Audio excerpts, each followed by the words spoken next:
What's going on, you guys? Welcome back. Today we are back on my budget or my cheap race truck build.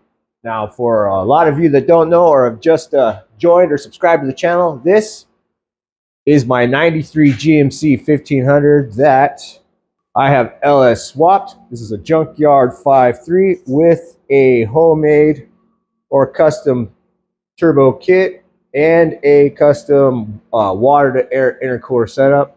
Now, I'm a big fan of water to air. Plus, it's going to help me try to keep the factory bumper and grille on the front here. And if you're wondering, this is a 4-core radiator that's actually meant to go into a 67, 68 Mustang that I have kind of adapted to fit this truck, because this isn't the final turbo kit for this truck. I'll be talking about that in a couple of in a future videos, but I wanted the narrower radiator so I can kind of put my new turbo setup in here.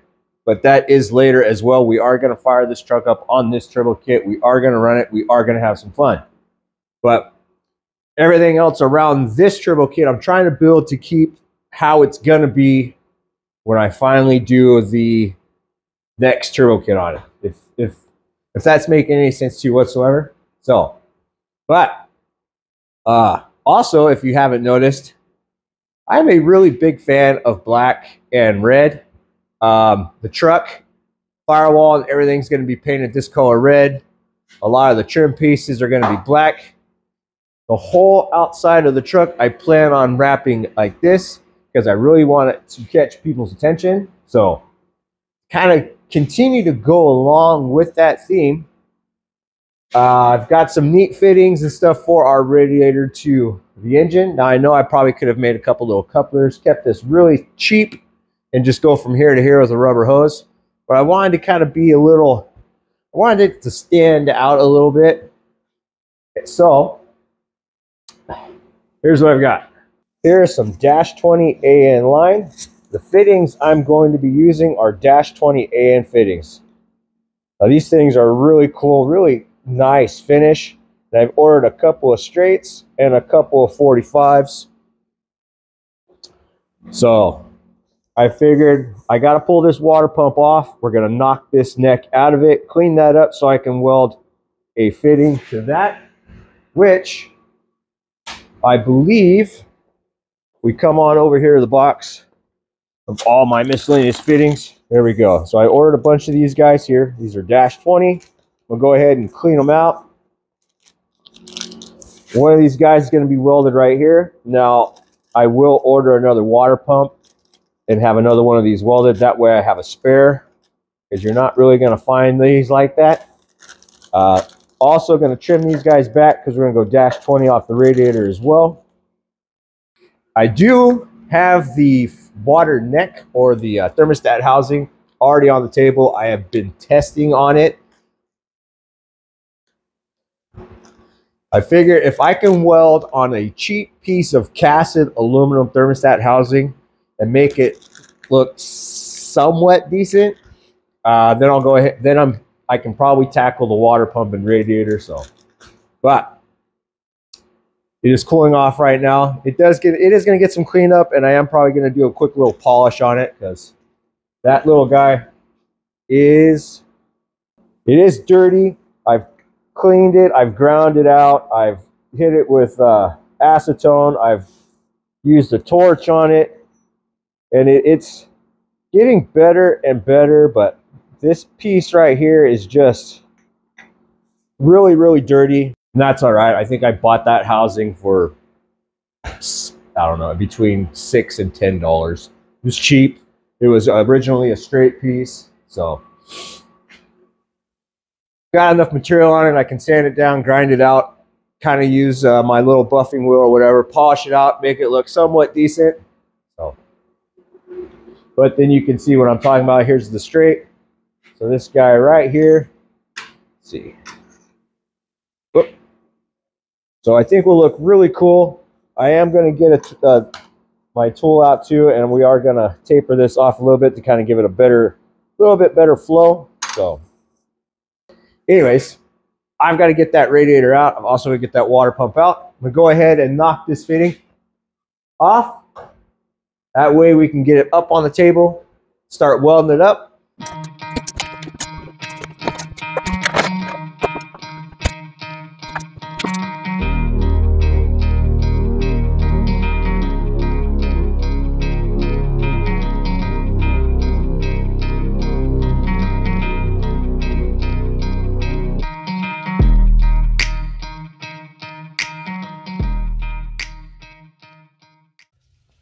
Good morning or good afternoon, whenever you're watching, but it is almost 3 weeks later from when I started making this video. So I'm going to try to do my best to get myself caught up here, but from what I see, we got the radiator, it is installed. We got the necks cut off. We got our, let me show you.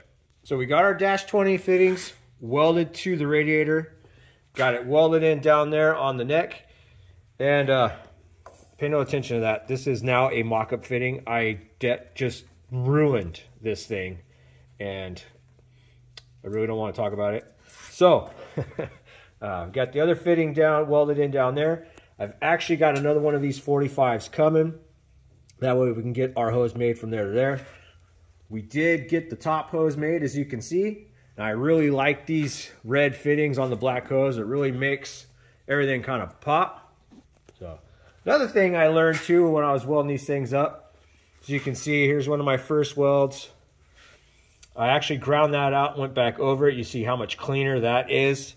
And if you can see down in there, if we can get it focused, you can see how much cleaner that is. And I learned something while I was welding these things up. And when I first got this thing, I had the pressure regulator on the bottle. Apparently that was wrong. It was giving me the wrong reading the entire time. So when I bought the new fitting up here, that way when I needed to or wanted to, I could purge stainless. I set that up with the same pressure as my other one. And I got frustrated. I actually have a piece of aluminum around here somewhere. Let's see. We're gonna bounce around real quick. So I got really mad. Here. Started kind of welding, blowing holes to this, and this is really dirty. It's got oil and stuff on it. And then I did the same thing with this piece right here. So you can see, started blowing it. Wasn't really clean, and then I figured it out where everything, it started going better. Started getting it a little down. You can see where I was starting to get better penetration on it. And so hopefully from here on out, my aluminum welding will look a lot cleaner, get a lot better penetration. But I've also got all my stuff crammed in here right now because it is like below 20. It's less than 20 degrees outside. There's snow. I don't know if you can hear it, but it's all raining off the top of the thing here, where all the water's raining off the shop. So it is extremely bright. Snow. It's cold. But anyways, here's what we're doing. So like I say here, we got the radiator all put back into place. I'm waiting on a fitting there for that neck. That way we can make our lower hose. Upper hose is made. I have gone ahead and tied in our steam port kit. Now this is a eBay steam port kit. I think it's like, I don't know, 40 bucks or something like that. It's kind of cool. But if you look at the pictures that come when you look this up on eBay, it'll show you it has these 90s in it. It does not. It's all straight fittings. And when you do it, it'll be here straight up, and then you can come into here. And then it goes straight up, which would probably look fine on a factory intake. But it doesn't work out too well on the sheet metal intakes. So I ordered 3 90s and a 45. Keep that in mind if you guys are going to order that online or off of eBay. And I did that so I can route that around. So we got a 90 coming off that back piece, going in straight, 90 off there. And I have to bring it all the way around to kind of clear that intake. Goes into that guy there, straight across. And then we have a 45 here. Now the 45, I'm going to go ahead and do that and follow this hose up to a point, and then we're going to kick underneath and go into this guy here. And you can see I welded a bung into the radiator underneath the fill cap. And that way, when the engine's running, I can actually physically see the water running back through the steam port. I want to be able to see that. Make sure it's working properly. So you can see there, I got the front piece. All right, the hose is already mounted to the front here. Still got to come through, mark, and cut it here. I'm going to show you guys how to do that, just in case, you know, some of you that are new or you want to know. It really isn't that hard of a process. I will tell you this though, cheaper the kit, the easier it is to go on. They don't really grab very well. Or the more expensive kit has all the little grooves in the inside. You got to push on and kind of turn to the left, and that's to help keep the hose in place when you're making up the fittings. And they have a really nice tight bite. The real cheap ones, they don't seem to have as tight of a grip on the hose, but I mean, they still work. I should know. I use a lot of them, actually. So, but I'm gonna go ahead and get that marked off. We'll get that cut, set into place. And then, once all these lines are kind of made up, go ahead, we're gonna get that intake mounted back up to the top of the engine. That way I can install the fuel rails. If you remember when I first built this engine, I fired this thing up on the engine stand a few months ago. I believe it was a few months ago. I'm really bad with time, but I had the Bosch 220cc injectors in there. I've gone ahead and taken those fuel rails and injectors out, because also I've done a video on flow testing decapped stock injectors, and I can't exactly do a video like that and not run them. So I got new fuel rails. We're going to run those injectors with this intake. We're going to see how they perform. We're going to run them at 45, so I'm going to re-flow test it, because when I flow tested them decapped, I did it at 58.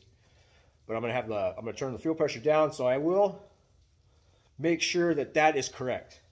I don't know if I'll do a video on that, but I will make sure to make sure that I'll make sure it's correct.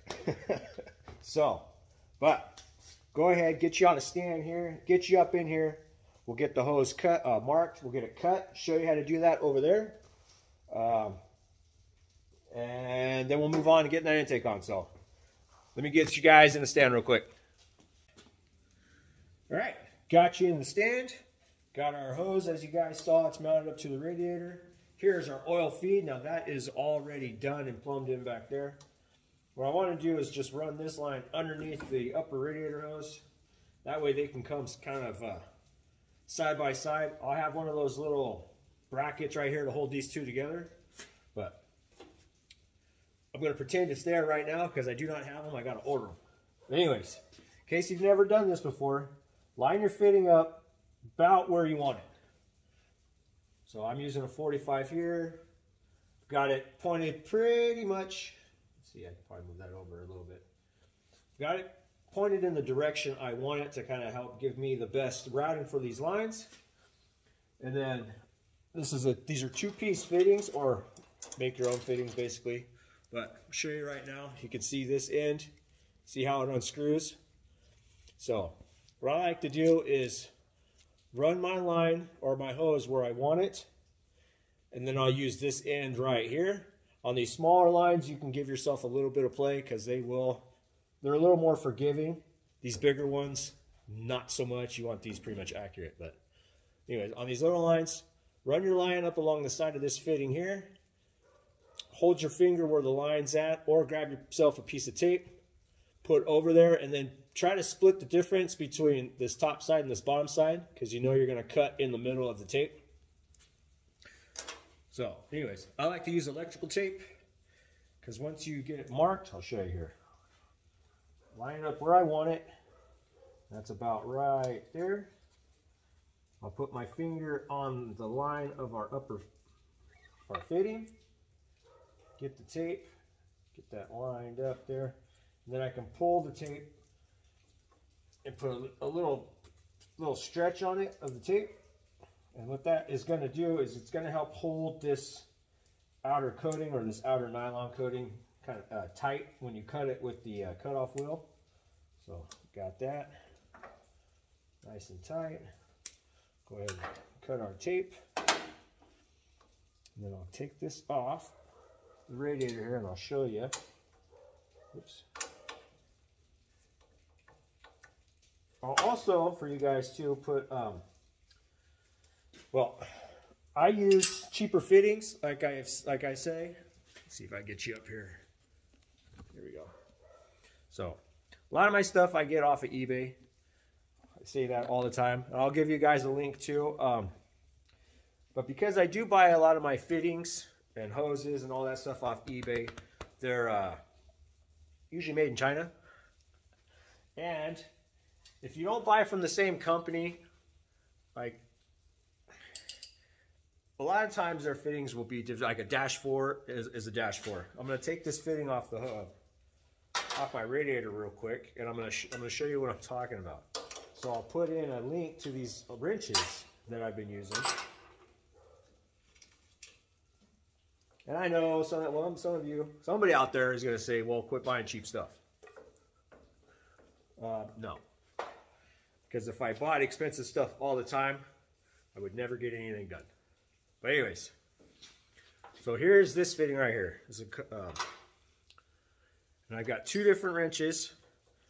Now one says 4B, one says 4S. I'm assuming big side, small side. Correct me if I'm wrong, because I don't know what the 4B and 4S is. I just know that it says it's 4. But here's our 4 here. Now the body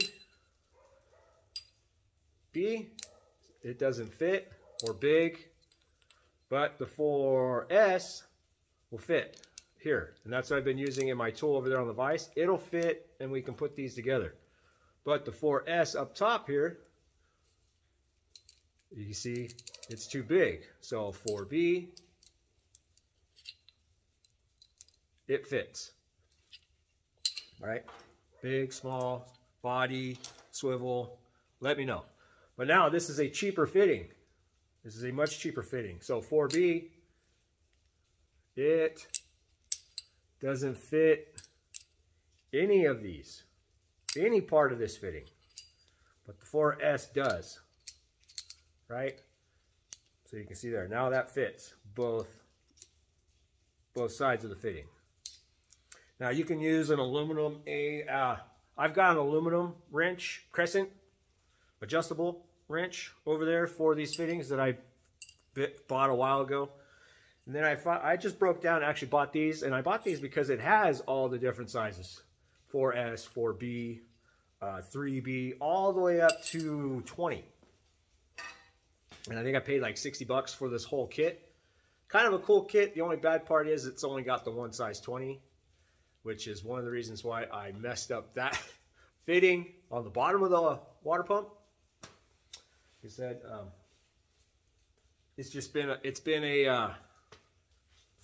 helped me mock up the rest of the stuff. So it's become a tool now, basically. Anyways, I'll put a link to these guys in the description as well. So if you want to pick up yourself a set of these, or you can just use regular wrenches. You don't have to buy these. I bought them to try to make my life easier, but anyways, I'm going to need them. So here's our hose. There's the tape. I'm going to go ahead and get this cut off with the cutoff wheel real fast. But go right in the center there. So I'm going to get it cut off, and I'll get it over there in the vise, and then we'll make up the fitting. So give me a sec. All right, got our hose cut. You guys can see here. See if it'll focus on you. And I like the tape because it holds that nylon really tight. And then once you cut it with the cutoff wheel, you can just kind of angle it a little bit. Clean up all these edges before you take the tape off. And the heat, when I do it on the side there, or kind of angle it and clean up the side, it kind of melts the end of the nylon as well, a little bit kind of into itself, so it doesn't want to fray out when I take the tape off. I'll show you that real quick. Go ahead and get that off. Let's see here, there we go. So, tape's off. Then you can kind of see what it did. See, it kind of held all that nylon, just melted the edge. The tighter I found the tighter I can pull my tape, the tighter it stays when I take it off after cutting. So, works out real well. me grab our fitting really quick. Oops. Okay. So this is a cheaper fitting. And some of these are really cool because the end of our nut here, it kind of flares out a little bit, which helps aid into guiding all this stuff in the inside. But even though it's a cheaper fitting too, it has the threads to help bite down on this hose. And what you do is you put it on, push and turn to the left like you're trying to take something off. And it threads onto the, let's see. We'll go ahead, yeah, let's push and turn. I'll show you guys here. Turn it to the left. And it threads on, and what it's doing is because you're turning the, when you're doing that, you can see the hose turns to the left as well. And there's a good reason for that. And I'm going to tell you here in a second. Make sure that is, hopefully you guys can see, but that is all the way up inside. It is butted up against the little edge in there. Then we'll go ahead, show you, get you turned around here.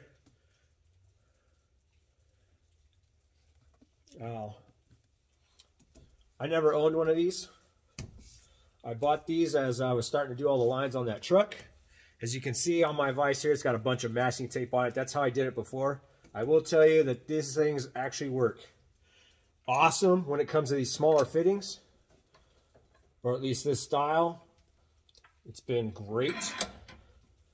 And I don't have to tighten down on the vise as tight as I used to with the, just by using the masking tape, because it actually bites down on 4 sides instead of the vise only biting down on 2. So that is awesome. Here's this guy. Now, the reason this threads in to the left is because when you take this and you turn it to the right, if it binds up on the hose, it's going to want to turn the hose to the left.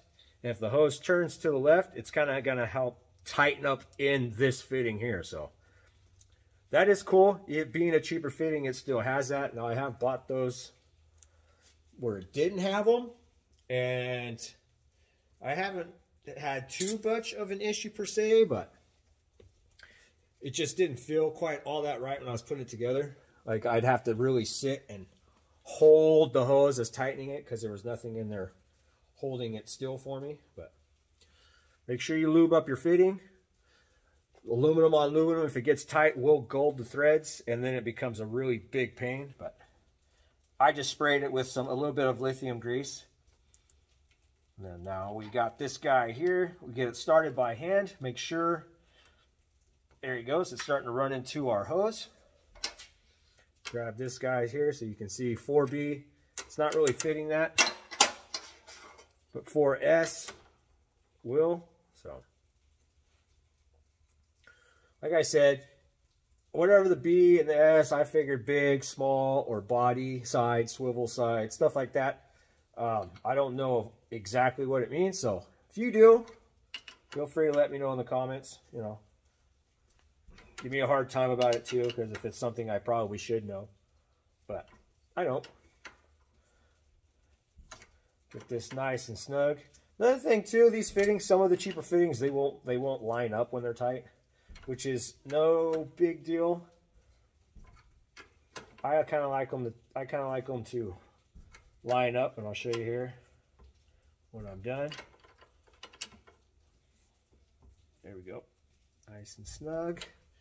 Lines up. Okay. Just makes it easy. And with the masking tape too, every once in a while I would gold it. It would go through the tape and leave a mark on these fittings. But so you can see our edges all line up. Our fitting is on. So now, say hi, Peanut. Hi. She's up here hanging out, visiting, which is cool. So now I'm going to do, we'll go ahead and get this over to the truck and start moving on with the intake. Get this guy back over here.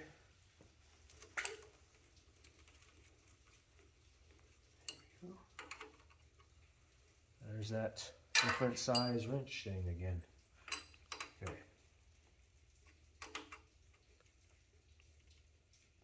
Snug. Perfect.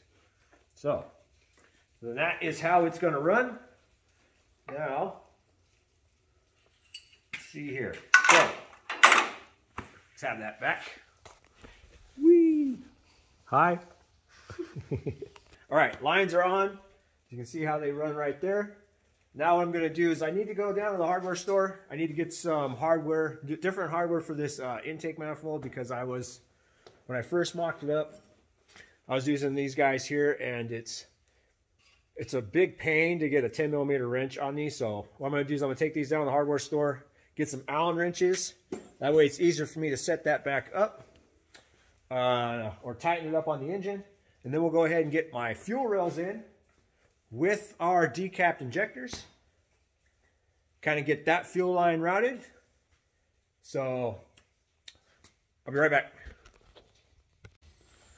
All right, got all the hardware I needed. And that's just so I can locate the intake manifold, make sure it's sitting exactly where it needs. Just run a couple in by hand. That way it doesn't want to slide back and forth.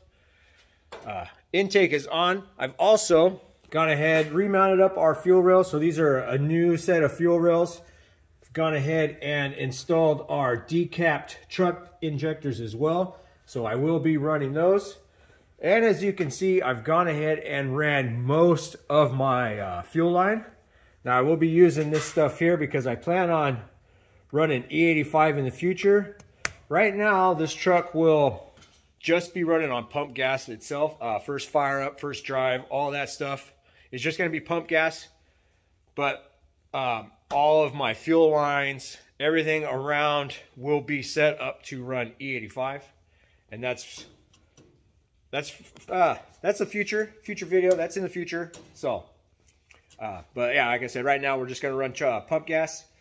And well, here's how I ran everything. So I've got our fuel pressure regulator mounted up front, and it's a good thing that fitting actually broke, because running all this the way it was, the fitting wouldn't have worked where I got it right here. So I had to relocate that, kind of move our oil feed line away as well. And I figured running it through here would be fine. It'll help support that.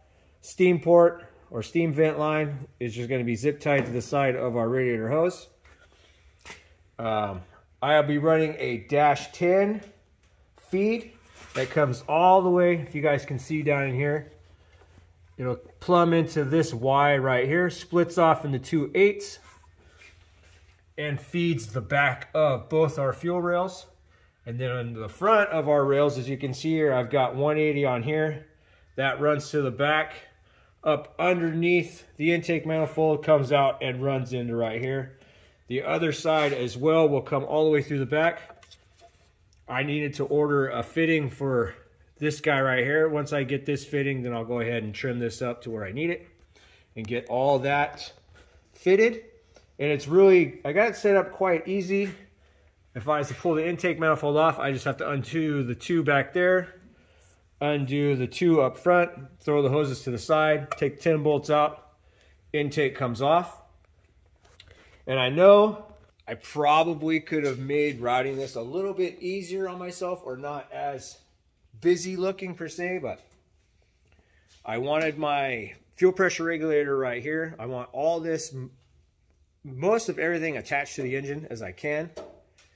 And I ran the lines back underneath the intake manifold coming forwards, because I wanted to have like the same volume on each side. So when the fuel comes in and splits off and feeds the back of the rails, it has the same, about the same amount of volume on the return side. Because I know I could have just jumped from this side, ran underneath the manifold, and just went straight into here, but I wanted it to have the same volume, so I ran it that way. And it all actually fits in there pretty good. When I get the engine back out of the truck, I'll go ahead and reinstall the intake manifold, make sure I get all those lines routed and tied together like I want. I've got some holders and some boxes that came with these, so I can tie everything together, make it a nice uniform piece, make sure nothing's in the way. I've also gone ahead, kind of been test fitting, like that's where I want my breather to go. This will be our vacuum line that comes out to our vacuum manifold. So I'll run my boost reference and fuel pressure regulator, all that stuff off here, as well as our power brakes. We'll see how that works out in the beginning. Hopefully it does. And then if I need it again, I don't have to undo everything. I can just undo the one line to the manifold, pull the intake off. Trying to make it as easy as possible to disassemble and be done quickly. As a matter of fact, I think my next video on this is I'm going to set up and I'm going to see exactly how long it takes to get this thing apart, as well as get the frame cleaned up, get everything repainted on the frame, start cleaning up the firewall and all that stuff. So that's coming up. Also, I got ahead of myself. I've just been on a roll. I've just been going. So that wiring harness I had draped over the truck, I've actually gone ahead and pulled out 90% of the wires I'm sure I'm not using. So that loom is really thinned out. The only thing I have on it right now is this guy here went to the factory alternator, and those were the grounds.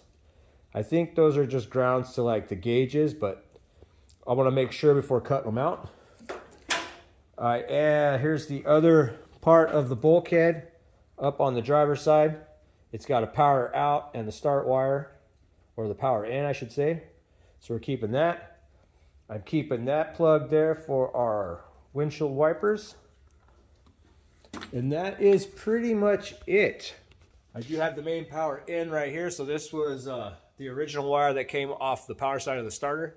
So I'll go ahead and hook that back up. That way that bus bar's got power. And then I'll just double check and make sure I get all the wires I don't need out. I'll go through, de-pin it.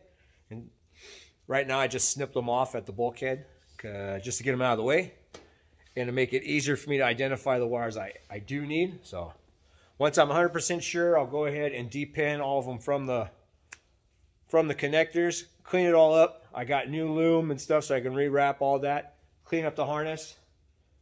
But that's where I'm at. I know I did kind of jump around a little bit. I've just been trying to get myself set up. I need to figure out all the rest of the parts I need, which is why I started just jumping in on this, getting all the fuel lines and stuff done.